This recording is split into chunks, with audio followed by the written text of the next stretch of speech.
Smoking kills. புகைப்பிடிப்பது புற்றுநோயை உண்டாக்கும் மற்றும் உயிரை கொல்லும்.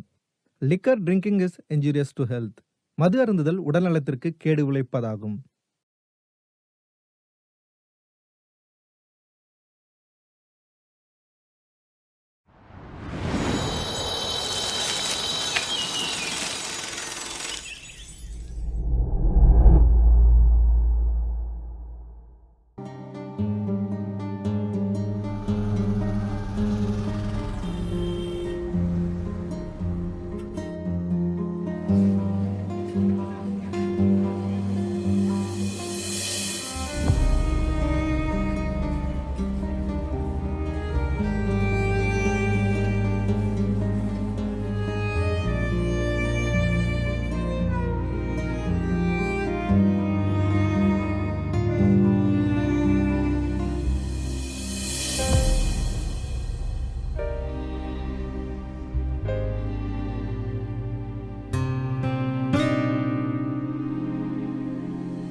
அனு முன்னாடியே வந்துட்டியா?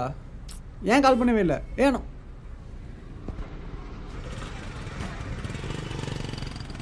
ஷர்ட் போட்டு வர உன்ட்ட எத்தனை எப்படி சொல்கிறது?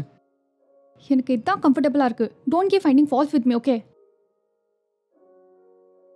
எக்ஸ்கியூஸ் மீ, ஒரு காஃபி. இன்னும் எத்தனை நாளைக்கு எப்படி சண்டை போட்டே இருக்க போகிறோம்? நான் சொல்கிற எதுவுமே கேட்கவே மாட்டியா? நீ சொல்றதெல்லாம் இதுக்கப்புறம் என்னால் கேட்க முடியாது இசை. சரிடி, உன் கோபம் புரியுது. உன்கிட்ட ஒரு முக்கியமான விஷயம் சொல்லணும். புடி சொல்கிறேன். உங்ககிட்ட சொல்லிட்டு இருந்தேன்ல, ஒரு வழியாக ப்ரொடியூசரை பார்த்துட்டேன். கதை சொன்னேன், ஓகேன்னு சொல்லியிருக்காரு. ஆனால் என்ன, அதை ஒரு ஷார்ட் ஃபிலிமாக பண்ணிட்டு வர சொல்லியிருக்காரு. அதான் மேபி நெக்ஸ்ட் வீக் ஷூட் போகிற மாதிரி இருக்கும். இதுக்கப்புறம் எல்லாமே நம்ம நினச்ச மாதிரி தான் நடக்க போகுது. நேற்று ஒரு மாதிரி மண்டை ஏறிடுச்சுரி, அதான் ரொம்ப வார்த்தை விட்டேன். நான் பேசிக்கிட்டே இருக்கேன், எதுவுமே பேச மாட்டேன். ஏதாச்சும் பேசுடி. இப்போலாம் உங்ககிட்ட பேசுறதுக்கு எனக்கு பயமா இருக்கு பாரதி. ஏய் சாரிடி. இங்கே பாரு ஒரு நிமிஷம். இன்னும் எத்தனை நாள் தான் அந்த கேமரா தூக்கிட்டு அலைய போகிற? நானும் நல்லா தானே ஏர்ன் பண்ணுறேன். அப்புறம் என் ஃப்ரெண்ட்ஸ் அண்ட் ரிலேட்டிவ்ஸ்லாம் ஒரு மாதிரி பேசுகிறாங்கடி. இதனால தான் நமக்கு சண்டை வருது தெரியுதுல்ல. நல்லா பேசி எத்தனை நாள் ஆகுது? நான் சொல்கிறத புரிஞ்சுக்கவே மாட்டியா? இது உன் ஃப்ரெண்ட்ஸ் அண்ட் ஃபேமிலிக்கு பிடிக்கலையா இல்லை உனக்கு பிடிக்கலையா? See, you know me for 2 years. You know how crazy I'm about my cinematography, lightings and photography. இது உன்கிட்ட எப்படி சொல்றதுன்னு எனக்கு புரியல பாரதி. எனக்கு என் ஒர்க்ல சாட்டிஸ்ஃபேக்ஷனாக இருக்கு. இப்போ ஒரு மேரேஜ் கண்டி ஷூட் பண்ணிட்டு இருக்கேன். இதுக்கப்புறம் maybe I'll get chance in cinema as a DOP. உன்னால வந்து என்ன மோட்டிவேட் பண்ண முடியாதுன்னு கூட எனக்கு பிரச்சனை இல்லைடா. At least don't keep demotivate or dumping me with it. இவ்வளோ நாள் என்கிட்ட எதுவுமே சொல்லலை. இப்போ இவங்க சொல்றாங்க அவங்க சொல்றாங்கன்னு சொல்லி என்ன டார்ச்சர் பண்ணிட்டு இருக்கேன். பேசிட்டியா? அது எப்படி? நேற்று நைட் அவ்வளோ பேசிட்டு இன்னைக்கு சிரிச்சுட்டே வந்து பேசுவேன். நான் உன் மைண்ட் செட் தகுந்த மாதிரி மாறிடணும்ல, அப்படி தானே? அப்படி இல்லடி, இப்போதான் ஷார்ட் ஃபிலிமில் இருக்கு. இது நல்லா பண்ணிட்டா நெக்ஸ்ட் படம் பண்ணுறதா. நீ எப்போ பார்த்தாலும் எப்போ படம் பண்ணுவ எப்போ படம் பண்ணு கேட்கறதா எனக்கு ரொம்ப டென்ஷன் ஆகுது. ஏன் டென்ஷன் ஆகாது? இதே வார்த்தை இந்த இடத்துல எத்தனை வாட்டி நீ சொல்லி கேட்டிருக்கேன். ஆனால் நீ இன்னும் ஷார்ட் ஃபிலிம் தாண்டல. ரேப்பிடோ ஸ்விக்கின்னு ஒன்று நீ பார்த்துக்கிறதுக்கு இவ்வளோ கஷ்டப்பட்டுட்டு இருக்க. இதில் நான் எப்படி உன்னை நம்பிட்டு வர்றது சொல்லு? என்னடி பேசிட்டு இருக்க? இன்னைக்கு கதை எழுதி நாளைக்கு படம் பண்ணிட முடியுமா? ஸ்டெப் பை ஸ்டெப்பாக தாண்டி போக முடியும். நீ சொல்கிறதெல்லாம் புரியுதுடி. ஆனால் ஸ்டார்டிங்கில் நீ சும்மா கேண்டிடேட் சொல்லி தானே சொல்லிட்டு இருந்த. எப்போ நீ சினிமான்னு சொல்லும்போது தான் நீங்கள் பிரச்சனையே ஸ்டார்ட் ஆகுது. ஃபஸ்ட்டு பொண்ணுங்களுக்கு எப்படி தான் செட் ஆகும்? நீ இப்படியே பண்ணிட்டு இருக்க, எனக்கு உன் மேலே வெறுப்பு தாண்டி அதிகமாயிட்டு இருக்கு. எனக்கு இதெல்லாம் செட் ஆகும்னு தோணவே இல்லை. கடைசியாக ஒன்று கேட்குறேன், உன் முடிவை நீ மாற்றிக்கவே மாட்டியா? எனக்கு இதான் பிடிச்சிருக்கு, நான் இதான் பண்ணுவேன். இந்த உன் கேமரா.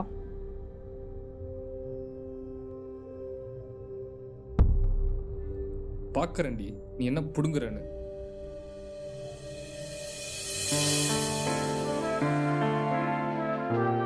எப்படி 3 வருஷமாவா? நான் ஒன்னே ஒன்று கேட்குறேன், அதுக்கு மட்டும் பதில் சொல்லு.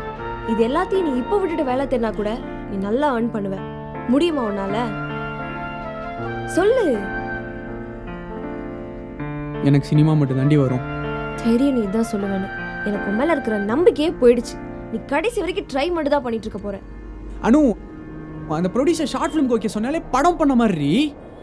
போதும் இசை, இதுக்கப்புறமும் நீ சொல்கிற கதையெல்லாம் கேட்டுட்டு வெயிட் பண்ணுறதெல்லாம் waste. I don't see any hope in this relationship. Let's move on.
வணக்கம் சென்னை மக்களே, இது யுனிவர்சல் எஃப்எம் 94.5.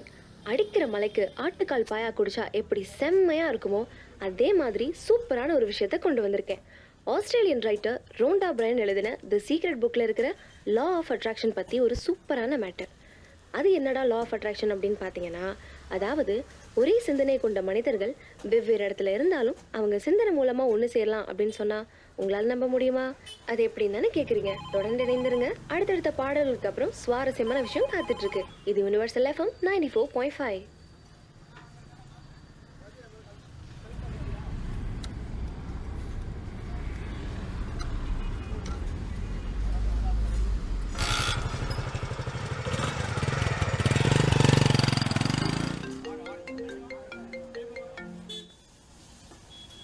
ஹலோ, சொல்றி, எங்க இருக்க?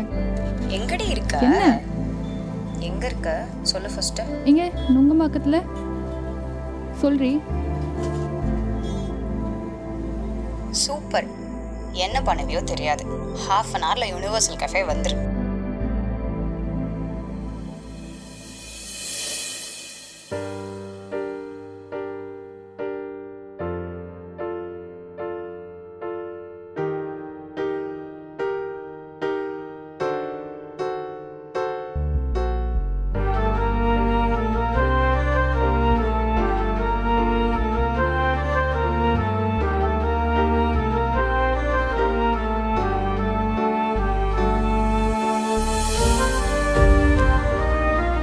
இயல், உனக்கு கேமரா பிடிக்குன்னா நீ அதவே பண்ணு. நான் எப்போவுமே உனக்கு சப்போர்ட் தானே.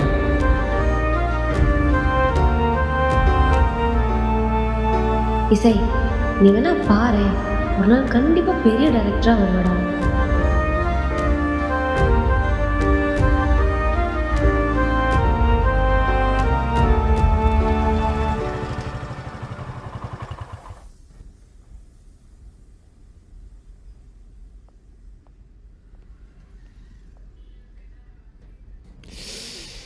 மேம், பைக் பஞ்சர் ஆயிடுச்சு.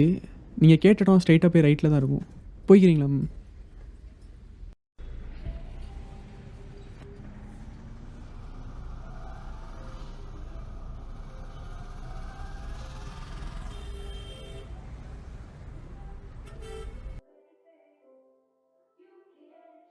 சொல்லிட்டு எதுக்கு வர சொன்னேன்? சொல்றேன். ஏன் ஒரு மாதிரி இருக்கே? அதெல்லாம் ஒன்றும் இல்லை, நீ சொல்லு என்னன்னு. அங்கிள் ஒரு சூப்பர் ஸ்டோரி சொன்னார். அதுக்கு கேமராமேன் யாராச்சும் யூனிக்காக இருந்தால் நல்லா இருக்கும்னாரு. நான் உன்னை ரெஃபர் பண்ணேன், உன் கிளிப்ஸ்லாம் காமிச்சேன். ஓகே சொல்லிட்டாரு. கங்க்ராட்ஸ் டி, நல்லா பண்ணு. இந்தா ஸ்கிரிப்ட் ஒரு தடவை பார்த்துரு. டிரெக்டர் வரேன்னாரு, கால் பண்ணால் எடுக்கலை. சார் வந்துட்டிங்களா? இங்கே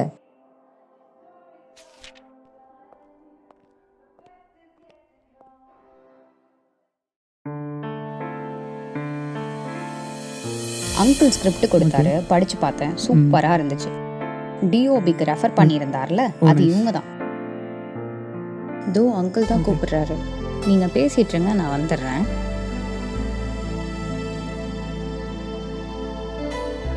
ஹாய், என் பேர் இசை. உங்கள் பேர்? எம்பீரியல். ஓகே. ஏ ஃபஸ்ட்டு பொண்ணுங்களுக்கு எப்படி ரெஸ்ட் ஆகும்? கடைசி வரைக்கும் ட்ரை மட்டும் தான் பண்ணிட்டு இருக்க போகிறேன்.